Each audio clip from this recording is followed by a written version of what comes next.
பசுந்தாள் உர விதைகள் விநியோகம், மண்வள வேளாண்மை, இயற்கை இடுபொருள் தயாரிப்பு மையங்கள், உயிர்ம வேளாண்மை, வேளாண் காடுகள் உள்ளிட்ட திட்டங்கள் ரூபாய் 320 கோடி நிதி ஒதுக்கீட்டில் முனைப்புடன் செயல்படுத்தப்பட்டு பயிர்களையும் உயிரினங்களையும் தாங்கும் மண்ணின் வளம் காக்கப்பட்டு பயிர் வளர்ச்சி மேம்படுத்தப்பட்டு மக்கள் உடல் நலனும் பாதுகாக்கப்பட்டு வருகிறது என்பதை இம்மாமண்டலத்தில் மகிழ்ச்சியுடன் தெரிவித்துக் கொள்கிறேன். பூமி நமது தாய். அந்த தாய்க்கு என்னவெல்லாம் நேரிடுகிறதோ அதுவே நாளைக்கு நமக்கும் நேரிடும். ஏனென்றால் பூமி மனிதனுக்கு சொந்தமானது அல்ல, மனிதன்தான் பூமிக்கு சொந்தமானவன் என்று எடுத்து கூறி இயற்கை வேளாண்மையினை முன்னிறுத்தியவர் நம்மாழ்வார். அவர் வழியில் இயற்கை வேளாண்மையை ஊக்குவிக்க பல்வேறு திட்டங்கள் செயல்படுத்தப்படுகின்றன. குறிப்பாக நம்மாழ்வார் அவர்கள் பெயரில் நம்மாழ்வார் இயற்கை வேளாண்மை ஆராய்ச்சி மையம் கோயம்புத்தூர் உருவாக்கப்பட்டுள்ளது.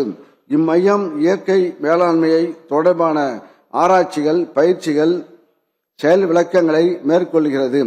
இயற்கை வேளாண்மைக்கான தேசிய இயக்கம் நீலகிரி மாவட்டத்தில் உயிர்ம வேளாண்மை ஊக்குவிப்பு திட்டம், உயிர்ம வேளாண்மைக்கான மாதிரி பண்ணை திடல் உருவாக்குதல், உயிர்ம வேளாண்மை சான்றிதழ் பெற பதிவு கட்டணத்துக்கு முழு விலக்கு ஆகிய திட்டங்களும் செயல்படுத்தப்படுகின்றன. நெல் ஜெயராமன் அவர்களின் மரபுசார் நெல் ரகங்கள் பாதுகாப்பு இயக்கத்தில் 900 மெட்ரிக் டன் பாரம்பரிய நெல் விதைகள் உற்பத்தி செய்யப்பட்டு 70,000 விவசாயிகளுக்கு விநியோகிக்கப்பட்டுள்ளன. பாரம்பரிய சிறுதானியங்கள், பயிர் வகை ரகங்கள், மருத்துவ குணம் கொண்ட சிவன் சம்பா போன்ற பாரம்பரிய நெல் ரகங்கள் ஆகியவற்றின் விதைகள் உற்பத்தி செய்யப்பட்டு விநியோகிக்கப்பட்டுள்ளன. வேளாண் காடுகளை ஊக்குவிக்க தமிழ்நாடு வேளாண் காடுகள் கொள்கைக்கு ஒப்புதல் அளிக்கப்பட்டு இக்கொள்கை விரைவில் வெளியிடப்பட உள்ளது.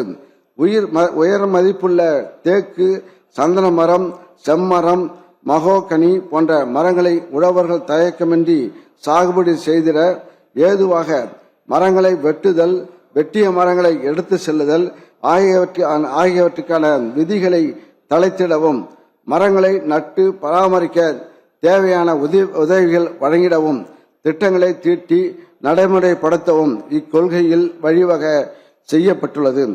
நெல் சாகுபடி பரப்பையும் உணவு தானிய உற்பத்தியும் அதிகரிக்க கடந்த 5 ஆண்டுகளாக காவிரி டெல்டா பகுதியில் மேட்டூர் அணை குறுவை சாகுபடிக்காக குறித்த காலங்களில் திறந்துவிடப்பட்டது.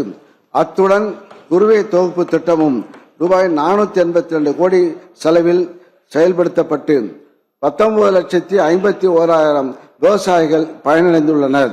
2025-26 ஆண்டில் முதல் முறையாக டெல்டா அல்லாத மாவட்டங்களில் கார், குறுவை, சொர்ணாவரி பயிர் பருவங்களில் நெல் சாகுபடிக்கான சிறப்பு தொகுப்பு திட்டம் ரூபாய் 115 கோடி செலவில் செயல்படுத்தப்பட்டது. இதன் காரணமாக 2025-26 ஆண்டில் தமிழ்நாடு முழுவதும் குறுவை பருவத்தில் 12,48,000 ஏக்கரில் நெல் சாகுபடி செய்யப்பட்டுள்ளது. இது கடந்த ஆண்டை விட 3 லட்சம் ஏக்கர் கூடுதல் சாகுபடி பரப்பாகும். நாடாக ஒன்றோ, காடாக ஒன்றோ, அவளாக ஒன்றோ, மிசையாக ஒன்றோ, எவ்வழி நல்லவர் ஆடவர் அவ்வழி நல்லே வாழிய நிலனே. இப்பாடலின் தேசத்தின் வளமும் இயல்பும் பண்பும் அத்தேசத்தில் வாழும் ஆற்றல் மிக்க மனிதர்களின் செயலை பொறுத்து அமையும் என்பதை புறநானூறு தெளிவுபடுத்தியுள்ளது. இதன் அடிப்படையில் தான் 2021-22 முதல் 2024-25 ஆண்டு வரை இளைஞர்களை வேளாண் தொழில் முனைவோராக்குதல் திட்டம் செயல்படுத்தப்பட்டு 456 பட்டதாரி இளைஞர்கள் வேளாண் சார்ந்த தொழில் தொடங்க ஊக்குவிக்கப்பட்டு அவர்களுக்கு ரூபாய் 4,56,00,000 மானியமும் வழங்கப்பட்டுள்ளது. மேலும் உழவர்களுக்கு அவர்களின் கிராமங்களுக்கு அருகிலேயே தேவையான விதைகள், உரங்கள், பூச்சிக்கொல்லிகள் போன்ற இடுபொருட்கள், வேளாண் இயந்திரங்கள், தொழில்நுட்ப ஆலோசனைகள் ஆகியவற்றை ஒருங்கே கிடைக்க செய்ய முதலமைச்சரின் 1000 உழவர் நல சேவை மையங்கள் அமைக்கும் திட்டம் மாண்புமிகு தமிழ்நாடு முதலமைச்சர் அவர்களால் தொடங்கி வைக்கப்பட்டது.